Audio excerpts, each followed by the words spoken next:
जी student अस्सलाम वालेकुम।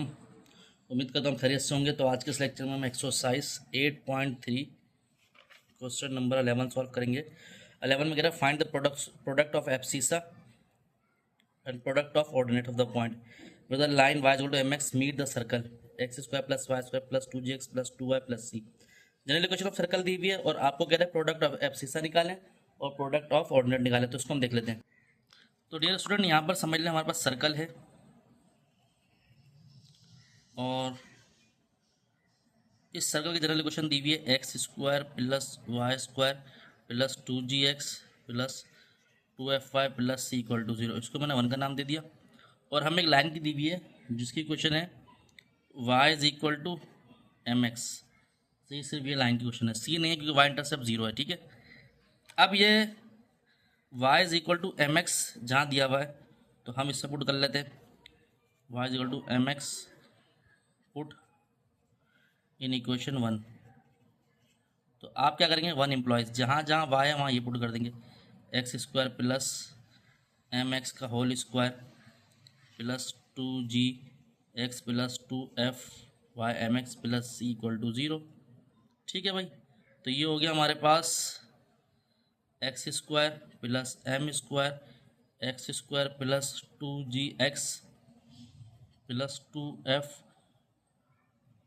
M x plus C equal to 0।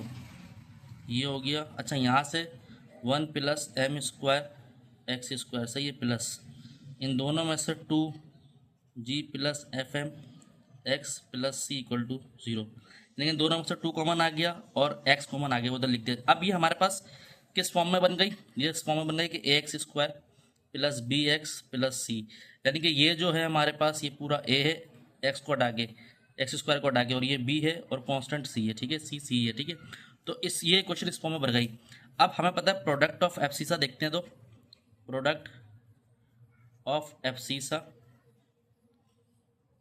Abscissa की जो स्पेलिंग है वो यही है एब्सिसा। ठीक है, तो वो होता है c अपॉन ए, और प्रोडक्ट ऑफ ऑर्डिनेट भी यही होता है। तो c क्या है भाई, c है, a क्या है 1 प्लस एम स्क्वायर। ठीक है, तो ये हमारे पास प्रोडक्ट ऑफ एब्सिसा आ गया। अब हमें निकालना है प्रोडक्ट ऑफ ऑर्डिनेट। अच्छा, x जैसे ये x होता है और ये y होता है ऑर्डर पेयर में, तो इसको हम कहते हैं एब्सिसा और y को कहते हैं ऑर्डिनेट। ठीक है, याद रखिएगा। इसका भी c अपॉन ए कॉन्स्टेंट होता है फॉर्मूला। ठीक है, तो ये हो गया। उसके बाद यहाँ पर देखते हैं भाई, यहाँ पर अब y is equal to m x था, तो यहाँ पर अगर मैं x की वैल्यू निकालूँ तो y upon m is equal to x हो जाएगा। ठीक है, तो अब मैं x की जगह ये पुट कर दूंगा। ठीक है स्टूडेंट, तो ये हो गया X square plus Y square plus 2gx plus 2fy plus C. आप कहेंगे निकालना ऑर्डिनेट है तो आप x की पुट करेंगे, क्योंकि x की जगह पुट करूँगा तो y की फॉर्म में आएगा। तो ये हो गया y अपॉन एम का whole square plus Y square plus 2g x किया y upon m plus 2fy plus C equal to 0। ठीक है, तो इसको ओपन कर लें, y square upon m square plus Y square plus 2g y upon m plus 2fy plus C equal to 0। अगर मैं इसको मल्टीप्लाई करा दूँ बाय एम स्क्वायर, सही है, तो ये बनेगा y square plus m y square plus 2g y m, क्योंकि एम स्क्वायर से मल्टीप्लाई कराऊंगा तो एम से एम कैंसिल हो जाएगा। ठीक है भाई, plus 2fy m plus M square c is equal to 0। सही है भाई।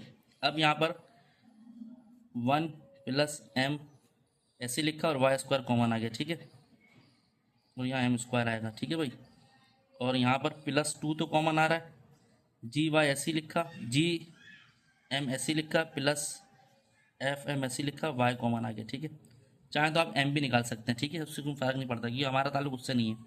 तो plus M square c is equal to 0। अब ये चीज़ देखें, ये ए के बराबर हो गई, ये पूरा बी के बराबर हो गया और ये सी के बराबर हो गया। ठीक है भाई, अब प्रोडक्ट ऑफ ऑर्डिनेट जो होता है वो भी सी अपॉन ए के होता है। Product of ordinates C upon A.